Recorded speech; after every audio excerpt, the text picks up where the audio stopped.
The house looked the same as it always had: polished wood, heavy curtains, a table set too formally for a weeknight.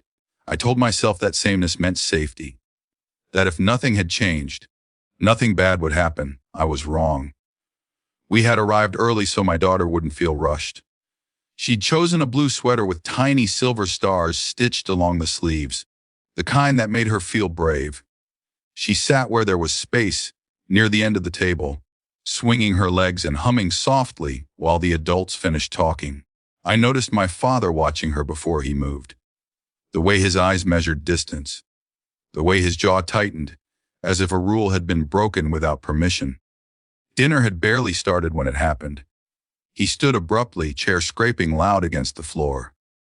Before anyone could register what he was doing, he reached out and shoved my daughter's chair back with his knee in hand, sharp and careless. She fell.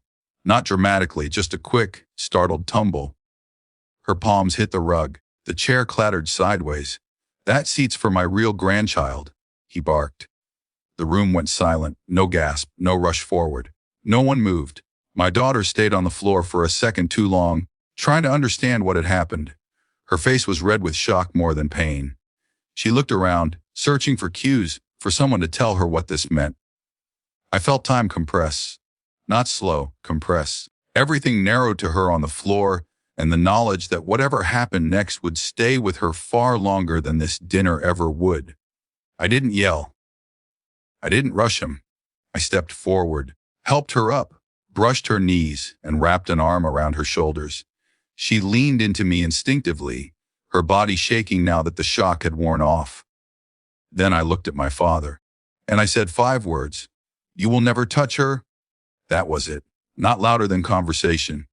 Not softened either. My father's glass slipped from his hand and shattered against the table leg, wine spreading across the floor like a stain finally allowed to show itself. My mother froze, completely. Her hands were still folded in her lap, as if she could stay neutral by not moving. No one spoke. I felt my daughter's fingers curl into my sleeve, tight. I kept my arm firm around her, a physical answer to everything that had just been said, without apology. "You don't get to decide who belongs," I continued, my voice steady, "and you don't get access to us again." My father opened his mouth, but no words came out. The authority he'd relied on his entire life, volume, posture, intimidation, had evaporated the moment I named the line. My mother finally found her voice. "Let's just calm down," she said quickly. "It was a misunderstanding." "No," I said. "It was a decision. And so is this." I turned to my daughter. "Grab your shoes," I said gently. She nodded. She didn't ask why. She didn't ask if she'd done something wrong.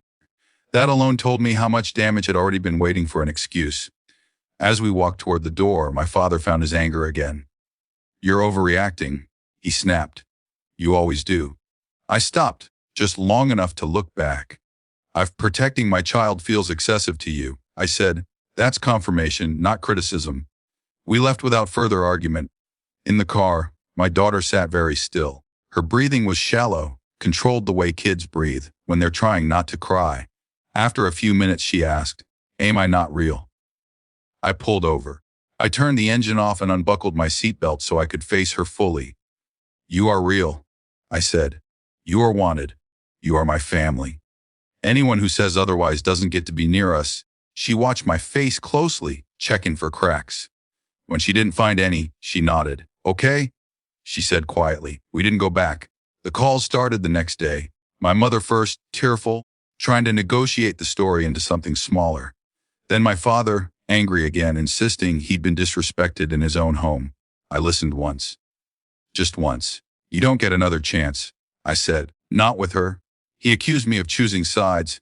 "I chose responsibility," I replied. After that, I stopped answering. The fallout was quieter than I expected.